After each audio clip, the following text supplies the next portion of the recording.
नमस्कार प्यारे साथियों, नानक क्लासेज यूट्यूब चैनल पे आप सभी प्यारे विद्यार्थियों का स्वागत है। शाम 9 बजे की क्लास और 9 बजे की क्लास में हम पढ़ रहे हैं राजस्थान का इतिहास। और राजस्थान इतिहास नए जिले नए राजस्थान के हिसाब से पढ़ेंगे। जो टॉपिक रहेगा राजस्थान के इतिहास में वो रहेगा राजपूत राज्यों के उदय से पूर्व का राजस्थान। हम पढ़ते हैं कि राजस्थान में जो राजपूत काल कहलाता है वो मुख्य मुख्य 7वीं से 12वीं शताब्दी का काल राजपूत काल कहलाता है। ठीक है, तो उससे पहले भी तो कुछ घटना घटित हुए, जैसे मौर्य वंश से संबंधित है, कोई हूण राजवंश आया था, गुप्त काल आया था, महाजनपद काल। उससे संबंधित क्या राजस्थान के अंदर रिपोर्ट रहती है उसके बारे में हम चर्चा करेंगे।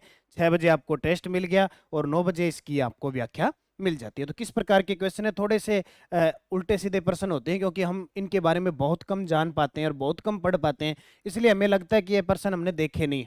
ठीक है, यानी कहने का मतलब राजवंश जो वर्तमान में राजपूत शासक थे उनसे पहले क्या घटना घटित हुई उससे संबंधित हम टॉपिक पढ़ेंगे। देखो, पहला, राजस्थान में जनपद काल माना जाता है। राजस्थान में जनपद, देखो क्या होता था, महाजनपद, महाजनपद, महाजनपद के नीचे होते थे जनपद। ये समझ लो कि ये जिले और ये राज्य ऐसे हुआ करते थे जैसे वर्तमान में राज्य। तो जनपद का काल माना जाता है 300 ईस्वी पूर्व से 300 ईस्वी तक। 300 ईस्वी पूर्व से 300 ईस्वी तक माना जाता है। और उसके बाद का काल आ जाता है महाजन, क्योंकि जनपद छोटे छोटे बनकर महाजनपद बने।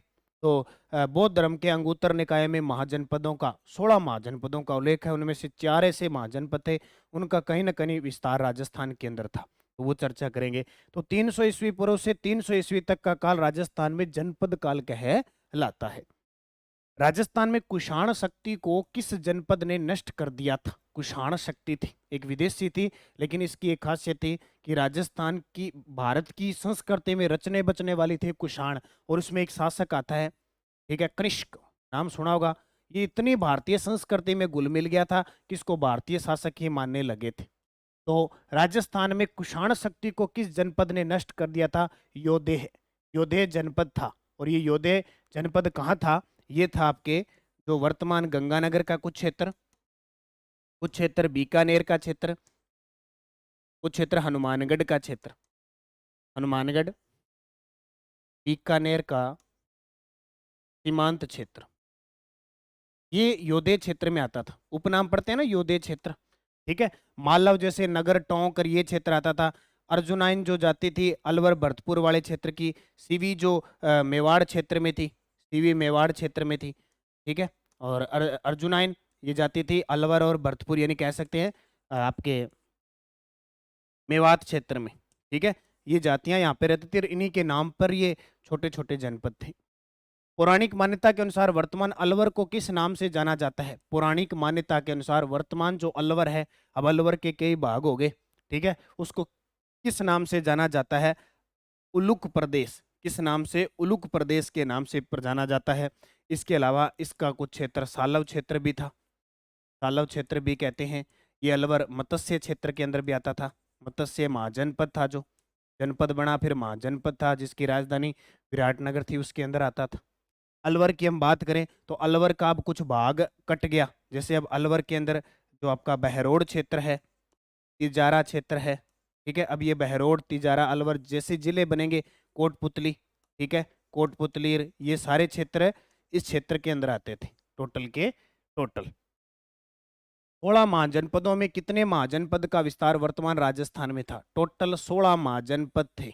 16 महाजनपद, मग अंग मंगध काशी कौशल वजीर, ये सारे सूरसेन, मत्स्य, अवंतीर, अस्मक जितने भी थे, उनमें से 4 महाजनपद थे जिनका विस्तार राजस्थान के अंदर आता था। जैसे कौन कौन से? सबसे पहले मैं बात करूं मत्स्य की, ये तो प्रॉपर राजस्थान में था। आपसे पूछे राजस्थान में प्रॉपर पनपने वाला कौन सा था? मत्स्य था। इसके अलावा हम बात करें कुरु, कौन सा? कुरु। उसके बाद में सूरसेन और अवंती, ये 4 ऐसे महाजनपद थे जिनका राजस्थान से किसी न किसी रूप में संपर्क था। अगर हम बात करें मत्स्य क्षेत्र की, तो मत्स्य के अंदर मेवात वाला क्षेत्र, मेवात वाला क्षेत्र आ जाएगा, अलवर भरतपुर धौलपुर ये क्षेत्र।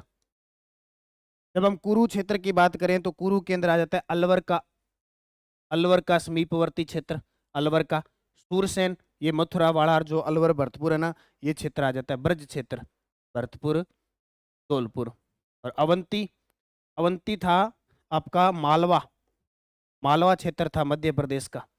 तो इसका राजस्थान का कुछ सीमावर्ती भाग आता था यहाँ पे, राजस्थान का कुछ सीमावर्ती भाग इसके अंदर आता था। तो आपसे पूछे कितने महाजनपदों का विस्तार राजस्थान में था? मत्स्य, कुरु, सूरसेन और अवंती, 4 महाजनपदों का जो काल था, ये महाजनपद थे वो राजस्थान में किसी न किसी रूप से था। प्रॉपर पूछे तो मत्स्य था, मत्स्य महाजनपद की राजधानी क्या थी? विराटनगर थी। जेम्स टोड यानी कर्नल जेम्स टोड द्वारा चित्तौड़ के निकट मानसरोवर झील के किनारे से 713 ईस्वी का मानमोरी का शिलालेख खोजा गया। इसमें किन शासकों के नाम मिलते हैं? देखो, मानमोरी का शिलालेख खोजा गया था, और ये कहाँ लेके गया था? ये अपने देश लेके जा रहा था, लेकिन जलयान उस समय समुद्र के अंदर वो संतुलन खो गया, और इसने इस मानमोरी शिलालेख को क्या कहाँ गिरवा दिया था? समुद्र में फेंकवा दिया था। ये चर्चा में रहता है। तो इनमें किन शासकों के नाम मिलते हैं? एक माहेश्वर, एक भीम और भोज, एक मानमोरी, ये मौर्य शासक थे, इनकी जानकारी मिलती है इसके अंदर। तो उपयुक्त सभी। और आपके लिए विशेष 27 नवंबर को मैं क्लास लेके आ रहा हूँ प्रातः 10 बजे। सारे विद्यार्थी लाइव पहुंचना। जनवरी से लेकर नवंबर 2023 तक का जितना भी करंट है हम एक क्लास में पढ़ लेंगे। लाइव क्लास होगी सुबह 10:30 पर। आप सभी प्रातः पहुंचे इस समय और पूरी क्लास को एंड तक देखें। मेरा भी हौसला रहेगा, आप मेरे साथ बने रहेंगे, पूरा क्लियर कर देंगे हम। और आपको यहाँ पे विशेष कुछ चीजें भी मिलने वाली है जो आपके लिए बहुत फायदेमंद। कोटा में स्थित कंसवा शिव मंदिर से प्राप्त मौर्य शासक धवल का शिलालेख कब का है? यहाँ से इन प्रश्नों से ज्यादा कुछ पढ़ने की जरूरत नहीं है। आपको क्या पूछा जाएगा? कंसवा शिव मंदिर, कंसवा जो शिव मंदिर है वो किस जिले में? एक प्रश्न तो ये बन गया कोटा में। दूसरा प्रश्न आएगा कंसवा शिव मंदिर है वो किस वंश के शासक ने बनाया था? मौर्य शासक। किसने?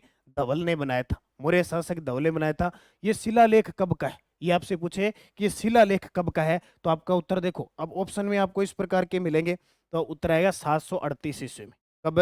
738 ईस्वी का है। निम्न में से कौन सा कथन है वो गलत है? मिनांडर ने, यूनानी शासक था मिनांडर, ठीक है, जहां से विराट से इनकी मुद्राएं मिली है ना, वो मिनांडर ने 150 ईस्वी पूर्व में मध्यमिका, जिसको हम कहते हैं मध्यमिका, मध्यमिका पर अधिकार किया था। बिल्कुल। विराटनगर से मिनांडर की 16 मुद्राएं प्राप्त हुई है, ये भी हुई है। नलियासर से शक शासक हुविस्स की मुद्रा प्राप्त हुई है, ये भी सही है। कनिष्क ने संपूर्ण उत्तरी भारत पर अधिकार कर लिया था, ये गलत है, क्योंकि कनिष्क के एक शिलालेख से जानकारी मिलती है कि इन्होंने पूर्वी राजस्थान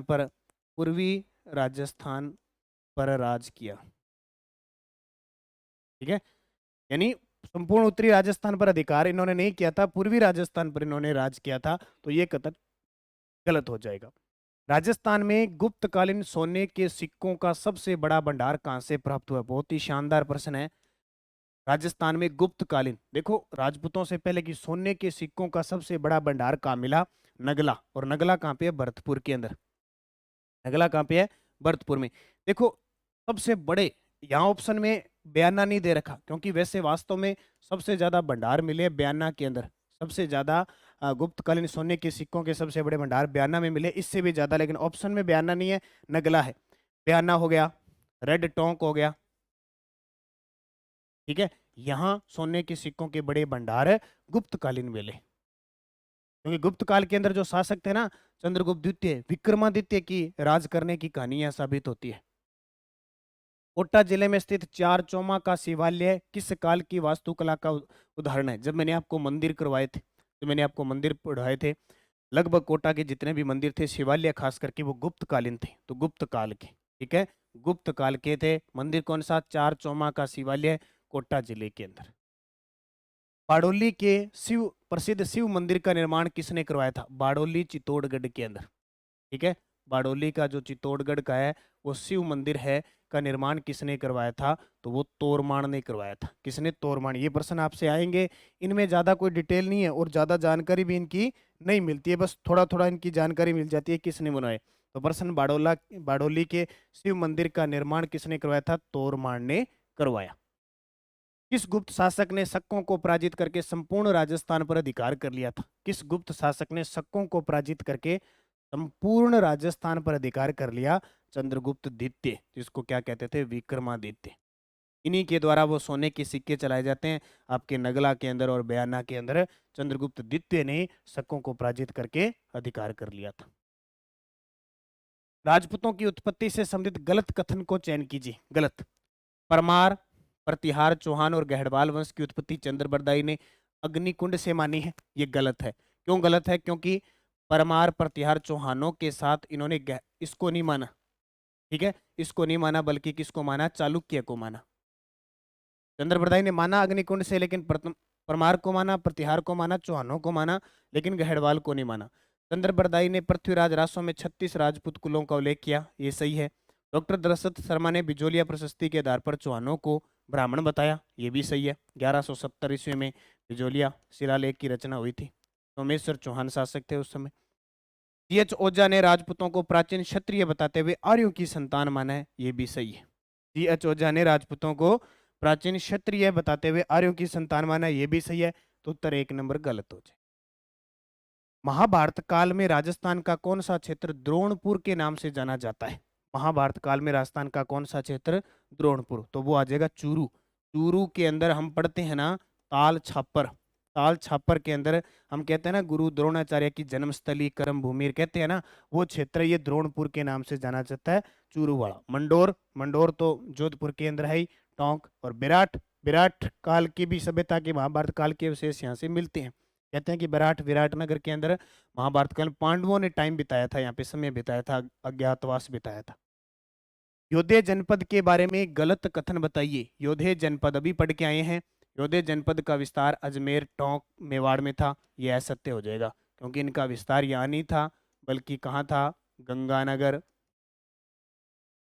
हनुमानगढ़ और बीकानेर। इसके कुछ सीमांत क्षेत्र थे, वहां इसका अधिकार था। इसकी शासन व्यवस्था अर्ध राजसत्तात्मक थी। ये तो सही है। इनके नेता को महाराज सेनापति कहा जाता था। ये भी सही है। और योधे कार्तिकेय और चामुंडा के उपासक थे। योधे जो जनपद के लोग थे वो कार्तिकेय और चामुंडा माता के क्या थे? उपासक थे। पाणिनि ने किस जनपद को आयुधजीवी कहा है? पाणिनि नाम सुना होगा। पाणिनि की एक रचना अष्टाध्यायी, पाणिनि की अष्टाध्यायी, ठीक है, पूरी संस्कृत व्याकरण का विवरण है, में किस जनपद को आयुधजीवी कहा है? किस जनपद को आयुधजीवी कहा है? तो उन्होंने किसको कहा है? मालव क्षेत्र को। ये मालव का क्षेत्र हम बात करें तो जयपुर से स्टार्ट हो जाता है। जयपुर का क्षेत्र, टोंक का क्षेत्र, झालावाड़ का क्षेत्र, ठीक है, कुछ अजमेर का क्षेत्र, ये सारा मालव थे। मालव क्षेत्र के सिक्के है ना, मालव के सिक्के, नगर, टोंक और ये क्षेत्र सारा इस मालव के अंदर आता है। सूरसेन, सूरसेन जिसकी राजधानी मथुरा थी, मथुरा क्षेत्र में। सीवी मेवाड़ क्षेत्र में योधे, आपको बता दिया, उत्तरी राजस्थान। मत्स्य जनपद का उल्लेख निम्न में से कहां पर मिलता है? मत्स्य जनपद जिसकी राजधानी विराट नगर थी। विराट नगर इसकी क्या थी?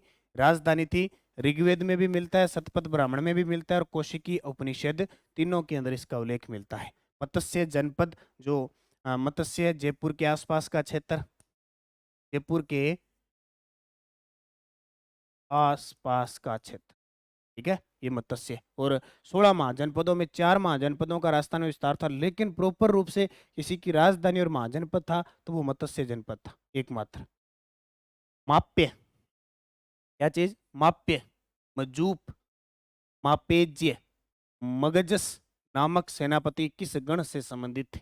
देखो नाम उस समय की बात है ये, ठीक है। ये सारे के सारे कहां से थे? मालव प्रदेश से।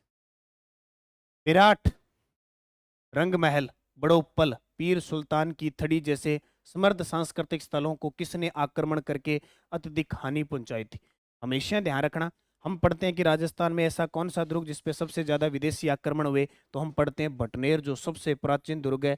कहते हैं कि ईस्वी पूर्व इस दुर्ग का निर्माण भूपत भाटी ने करवाया था। और जब जब आक्रमण हुए राजस्थान के अंदर या अपने भारत के अंदर, उत्तर पश्चिम से साइड से ही आक्रमणकारी आए। तो विराट जयपुर में है, रंगमहल हनुमानगढ़ में है, बड़ोपल, पीर सुल्तान ये हनुमानगढ़ योधे क्षेत्र में आते थे सारे के सारे। तो इनको सबसे ज्यादा किसने पहुंचाया? हूण।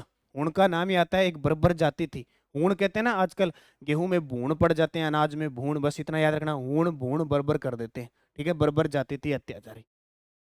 चंद्रप्रदाय द्वारा प्रतिपादित अग्निकुंड उत्पत्ति के संदर्भ में गलत कथन बताइए। यह मत राजपूतों की उत्पत्ति से संबंधित है, बिल्कुल राजपूतों की उत्पत्ति है। इसके अनुसार परमार, प्रतिहार, चौहान, चालुक्य नामक 4 राजपूत राजाओं की उत्पत्ति अग्निकुंड में हुई थी, ये भी सही है। नैणसी और सूर्यमल मिश्रण ने इसका समर्थन किया था, ये भी सही है। राजपूत ब्राह्मण थे, ये गलत है। कि राजपूत ब्राह्मण थे ये बात तो नहीं कह रहे ना, राजपूत अग्निकुंड से उत्पन्न हुए ये बात कह रहे, तो ये असत्य हो जाएगा। किस गुप्त शासक के शासनकाल में हूण आक्रांता तोरमाण ने राजपुताना पर अधिकार कर लिया था? किस गुप्त शासक के शासनकाल में, गुप्त शासक आया था उसके शासनकाल में हूण आक्रांता तोरमाण, और वो मंदिर बनवाया था, मैंने आपको दिखाया था, बुद्धगुप्त। बुद्धगुप्त के समय राजपुताना पर क्या कर लिया? अधिकार कर लिया। देखो अभी राजा महाराजा जो पढ़ रहे हो ना, ये तो अब की कहानी है, उससे पहले देखो क्या घटना घटित हुई थी, उसकी तो पूरी अपने को जानकारी है ही नहीं है, बस मुख्य मुख्य जानकारी है, बस उतनी पढ़ते हैं, ज्यादा इस इतिहास को तो अपने हिलाते नहीं है। अगर इसको हिला के बैठ जाए ना तो बखेड़ा खड़ा हो जाए, इतना इतिहास है, लेकिन समझ में तो अपने ये भी नहीं आ रहा अभी वाला। किस हूण आक्रांता ने विराटनगर के बौद्ध विहारों और राजपुताना के अन्य बौद्ध स्थलों को आक्रमण करके उजाड़ दिया था? ठीक है, किस हूण आक्रांता ने, आक्रांता मतलब वही लूटपाट करने वाली, विराटनगर के, विराटनगर यानी अपने वाला विराटनगर, ठीक है, बौद्ध विहारों को। अब देखो एक होता है विहार, एक होता है बौद्ध, चैत्य, नाम सुना है ना, चैत्य होता है पूजा स्थल, बौद्ध धर्म का पूजा स्थल को क्या कहा गया? चैत्य। विहार का मतलब निवास, विहार में क्या करते थे? बौद्ध न्यायी निवास करते थे। बौद्ध स्थलों को मिहिर कुल ने, मिहिर कुल एक हूण आक्रांता था। इस इतिहासकार समूह ने गुर्जर प्रतिहारों को खज्जर नामक विदेशी जाति के संतान बताए। वैसे तो देखो कर्नल जेम्स टोड कहते हैं कि राजपूत विदेशी थे और सक्सीथियन थे, कहा था ना, उसी प्रकार किस इतिहासकार ने कहा कि जो गुर्जर प्रतिहार है वो खज्जर नामक विदेशी जाति की संतान मानी गई है, खज्जर नामक। तो इसके अंदर जैसे कैंपबेल, जैक्सन, डी.आर. भंडारकर और आर.एस. त्रिपाठी है, ये कहते हैं कि जो गुर्जर प्रतिहार थे, अपने राजस्थान में सबसे पहले कोई राजवंश आया था तो वो गुर्जर प्रतिहार वंश आया था, 7वीं शताब्दी के अंदर ये गुर्जर प्रतिहार आए थे, हरिश्चंद्र से शुरुआत होती है। कुमार नामक शासन किस जनपद का एक शक्तिशाली नेता था? कुमार नामक शासक किस जनपद का एक शक्तिशाली नेता था? तो वो योधे का था। किसका? योधे। नोहे भरतपुर से प्राप्त 7 फीट ऊंची यक्ष प्रतिमा किस काल की है? नोहे कहाँ पे है? भरतपुर में। क्या 7 फीट की ऊंची यक्ष की प्रतिमा मिली है? यक्ष, यक्ष भगवान की मूर्ति मिली है, वो किस काल की है? तो वो मौर्य काल की। किसकी? मौर्य काल की। जब जब नोहे की बात आए तो यहाँ से जो सभ्यता से जो प्रमाण मिले हैं, एक तो लोहे युगीन मिले हैं, उससे पहले यहाँ ताम्रकालीन सभ्यता के अवशेष भी मिले हैं। ताम्रकालीन और लोहेकालीन सभ्यता के अवशेष नोहे भरतपुर से मिले, और यक्ष की प्रतिमा ध्यान रखना। मान्यता भारतीय इतिहास में किस काल को राजपूत काल की संज्ञा दी गई? देखो आपने एक शासक का नाम सुना होगा, 606 से 647 ईस्वी में एक शासक आया था उत्तर भारत में जिसका नाम था हर्षवर्धन। वर्धन वंश का शासक था हर्षवर्धन। जब ये राज कर रहा था उस समय जितने भी राजपूत थे, इसके सामंत थे, चाहे चौहान ले लो चाहे कोई भी ले लो, जैसे ही 647 में इसकी मृत्यु हुई और पूरे भारत के अंदर अलग अलग राजवंशों का उदय हुआ, उसमें से अपने राजस्थान में कौन सा उदय हुआ? राजपूत और गुर्जर प्रतिहार आ गए। तो इनका काल 7वीं से 12वीं शताब्दी का काल है, इतिहास में राजपूत काल की संज्ञा दी गई है। ठीक है, ये ध्यान रखना। और इस प्रकार ये आज का ये टॉपिक है। ये टेस्ट आपको रोज शाम को 6 बजे मिल जाता है। इसी टेस्ट की व्याख्या 9 बजे यहाँ पे मिल रही है। तो जिस विद्यार्थी ने ये टेस्ट सीरीज नहीं ली है ले लेना, क्योंकि खासियत इसकी भूगोल, इतिहास, कला, संस्कृति सीरीज चल रही है पूरी। 3 सीरीज पूरी हो चुकी है, चौथी सीरीज का ये इतिहास का टॉपिक आपको मिलता जा रहा है। तो अगला टॉपिक अब हम मेवाड़ वंश से स्टार्ट करेंगे, प्रारंभ से लेकर राणा सांगा। उस प्रकार आपको टॉपिक कल से आपको नेक्स्ट टॉपिक भी बता दिया जाएगा। ठीक है, इस प्रकार अध्ययन करते रहना। नमस्कार साथियों, 27 नवंबर 2023 को प्रातः 10 बजे आपके लिए लेके आए हैं राजस्थान करंट अफेयर्स महामैराथन क्लास, जिसमें हम पूरा जनवरी से नवंबर 2023 की पूरी अपडेट पढ़ेंगे।